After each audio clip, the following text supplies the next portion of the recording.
নমস্কার সব বন্ধুদের, যারা আমার গুরুজন রয়েছেন তাদেরকে প্রণাম জানাই। আজকে একটা বিষয় আপনাদেরকে অবগত করাবো।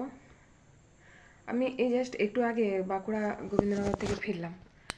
আমার নিজেরও একটু কাজ ছিল, একটু ট্রিটমেন্টের ব্যাপার ছিল, সাথে আমার এখানে একজন অসুস্থ, ওনাকেও বলেছিলাম যে তাহলে আপনিও যদি যাবেন তো চলুন।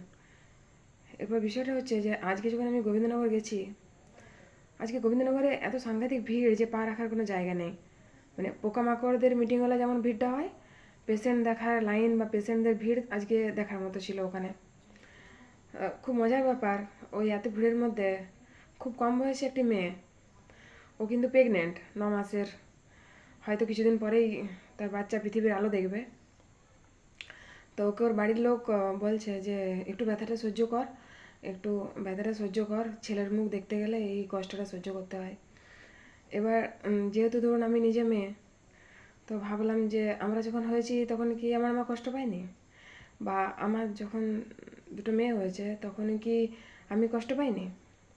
তাহলে ছেলে হবে বলে ওকে কষ্ট সহ্য করতে হবে, এটা একটা সেই বোকার মতো একটা সান্ত্বনা। আপনারা কি ভাবেন জানি না, কিন্তু আমার মনে হলো একটা বোকার মতো একটা সান্ত্বনা। তার কারণ প্রেগনেন্টের ব্যথা বা ডেলিভারির ব্যথা ছেলে মেয়ে যেই আসুক পৃথিবীতে, উভয়ের ক্ষেত্রেই কিন্তু সমান।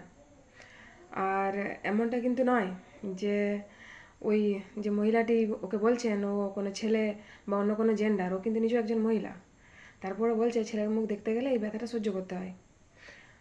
আমিও দেখলাম যে কথাটা উনি বলছেন সেটা আমরা অনেক দিন ধরেই ছোটোবেলা থেকে শুনে বড় হয়েছি। যখনই কেউ ডেলিভারি থাকে তখন সবাই তাকে বলে যে তোমার ছেলেই হবে, তোমাকে দেখে মনে হচ্ছে তোমার ছেলেই হবে। ভুল করেও কিন্তু কেউ এটা বলে না যে তোমার মেয়ে হবে।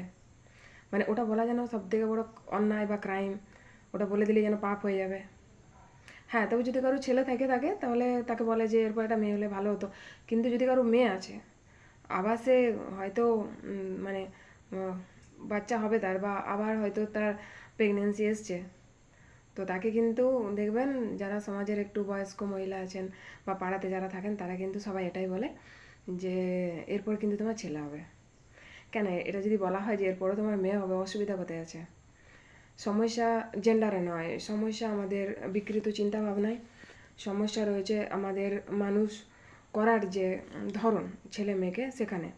আপনি যদি ছেলের ক্ষেত্রে মেয়ের ক্ষেত্রে বিভাজনটা করেন, তাহলে দেখবেন আপনি পরবর্তীকালে কোথাও মনে হবে যে আপনি একটা ভুল শিক্ষায় ওদেরকে বড় করেছেন। ছেলেকে মেয়েকে সুশিক্ষায় বড় করুন, যাতে পরবর্তীকালে আপনার দায়িত্ব নয়, তার কারণ বাচ্চারা তো আমাদের ব্যবসার জায়গা নয় যে লাভ লস দেখব। তো সেক্ষেত্রে এমনভাবে মানুষ করুন যাতে সে দেশের দশের বা নিজের দায়িত্ব নিজে নিতে পারে। এই ছোট্ট একটা ঘটনা আপনাদের সাথে শেয়ার করে আমারও ভালো লাগছে। আশা করি আমার কথাগুলো আপনারা বুঝেছেন। আর কিছু বলছি না, যারা আমাকে এতক্ষণ সহ্য করেছেন তাদেরকে ধন্যবাদ। সবাই সুস্থ থাকুন, ভালো থাকুন। এই দু চারটে কথা বলে ব্লগটা এখানেই শেষ করছি।